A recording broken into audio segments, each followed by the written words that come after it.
ఉద్యానం ప్రాంతంలో ఈ పులి అనేది మన ఏరియాలో రావడం అనేది జరిగింది. మరి ఫారెస్ట్ వాళ్ళు ఏం చేస్తున్నారు అనేది అర్థం కాదు. దీనిపైన ఫారెస్ట్ వాళ్ళు చాలా వేగంగా స్పందించి జనాలు కూడా ఇబ్బంది పడుతున్నారు. తర్వాత ఈ ఆవులు చంపడం కానీ రకరకాల జరుగుతున్నాయి. దీనంతటా కూడా మరి ఫారెస్ట్ వాళ్ళు చాలా వేగంగా మరి కొన్ని దగ్గరలో ప్రభుత్వం కెమెరాలు కూడా పెట్టి మరి ఈ పులులు కానీ ఇంకా వేరే ఏవైనా జంతువులు కానీ ఇవన్నీ మీరు పట్టాలనేదే మేమైతే కోరుకుంటున్నాం.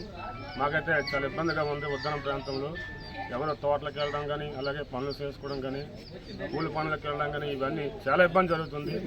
మీరు వెంటనే స్పందించి ఇలాంటివి ఇంకా మరి రాకుండా మీరు చూడాలనేది మేము కోరుకుంటున్నాం.